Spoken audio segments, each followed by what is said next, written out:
జై తెలంగాణ నేను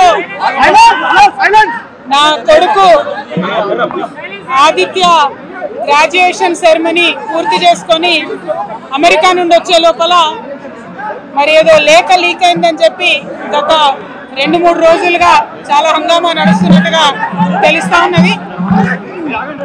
మరి ఈ సందర్భంగా నేను చెప్పదలుచుకున్నది ఒకటే, 2 వారాల క్రితం నేను గౌరవనీయులు పెద్దలు కేసీఆర్ గారికి ఒక లేఖ రాయడం జరిగింది.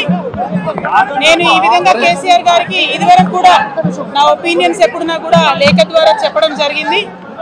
అయితే ఈసారి నేను మొన్ననే చెప్పున్నాను, కుట్రలు కుతంత్రాలు జరుగుతూ ఉన్నాయని. నేను చెప్పిన కొద్ది రోజుల్లోనే మరి నేను అంతర్గతంగా కేసీఆర్ గారికి రాసినటువంటి ఉత్తరం బహిర్గతం కావడం అన్నది, ఇది మరి ఏం జరుగుతుందో అన్నది పార్టీలో ఉన్నటువంటి మనందరం, తెలంగాణ ప్రజలందరూ కూడా ఆలోచించుకోవాల్సినటువంటి విషయం. నేను వేరే ఏం విషయాలు చెప్పలేదు. నేను కేవలం పార్టీలో ఉండేటటువంటి అన్ని స్థాయిలో ఉన్నటువంటి నాయకులందరూ అనుకుంటున్నటువంటి విషయాలు. దాదాపు సగం తెలంగాణ నేను ఈ సందర్భంగా ఈ మధ్యలో టూర్ చేసినటువంటి సందర్భంలో తెలంగాణ ప్రజల విషయాలు మాత్రమే నేను పెద్ద ఎత్తున చెప్పడం జరిగింది తప్పితే నా పర్సనల్ ఎజెండా ఏమీ లేదు. నాకు వ్యక్తిగతంగా ఎవరి మీద ద్వేషం లేదు, ఎవరి మీద ప్రేమ లేదు. కానీ నేను రాసినటువంటి లేఖ చాలా అంతర్గతంగా పార్టీలో మా నాయకుడికి రాసినటువంటిది.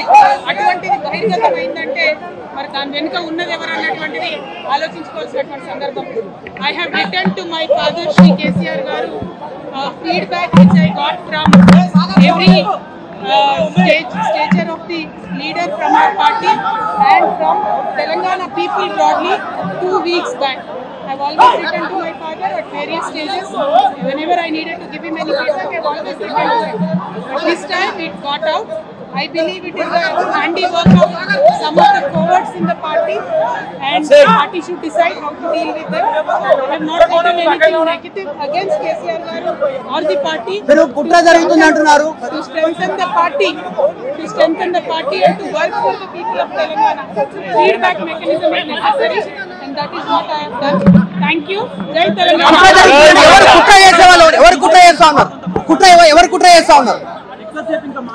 కేసీఆర్ గారు దేవుడు, కేసీఆర్ గారు దేవుడు. కానీ కేసీఆర్ గారి చుట్టూ కొన్ని దయ్యాలు ఉన్నాయి. వాళ్ళ వల్ల చాలా నష్టం జరుగుతున్నది. పార్టీలో ఉండేటటువంటి నాకు, నేను కేసీఆర్ గారి కూతుర్ని, అంతరంగికంగా నేను రాసినటువంటి లేఖనే బయటికి వచ్చిందంటే మరి ఇతర సామాన్యుల సంగతి, ఇతరుల పరిస్థితి ఏంటి పార్టీలో అనేది ఇవాళ చర్చ జరగాల్సినటువంటి అవసరం ఉన్నది. దానికోసమే ఇవాళ నేను మీతో మాట్లాడుతూ ఉన్నాను. రెగ్యులర్గా నేను ఇచ్చిన ఫీడ్బ్యాక్ అందులో స్పెషల్ ఏం లేదు. ఏ మీటింగ్ అయినా ఏదైనా కూడా నేను సార్కి ఇస్తానే ఉంటాను. కానీ ఈసారి ప్రత్యేకించి బయటికి రావడం అన్నది నేను బాధాకరంగానే ఉన్నది. అయితే ఈ లేఖ, ఈ విషయం అంతా చూసుకొని కాంగ్రెస్ బీజేపీ పార్టీలు బాగా సంబరపడుతున్నట్టున్నాయి. కోతి కొబ్బరికాయ దొరికినట్టుగా ఏదో బీఆర్ఎస్ పార్టీ ఆగమైంది, కేసీఆర్ గారికి ఏమో అంత సీన్ లేదు. మా నాయకుడు కేసీఆర్ గారే. కేసీఆర్ గారి నాయకత్వంలోనే తెలంగాణ బాగుపడుతుంది, ముందుకు పోతుంది.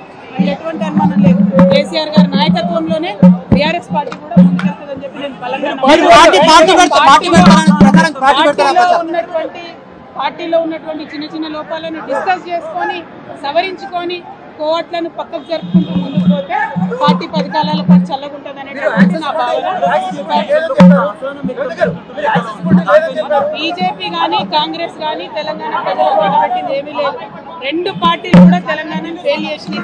ఆ 2 పార్టీలకు కూడా ఆల్టర్నేటివ్ కేసీఆర్ గారి నాయకత్వమే. ఆ కేసీఆర్ గారి నాయకత్వంలోనే తెలంగాణ ముందుకు వెళ్తామని చెప్పి నేను బలంగా నమ్ముతా ఉన్నాను. Thank you.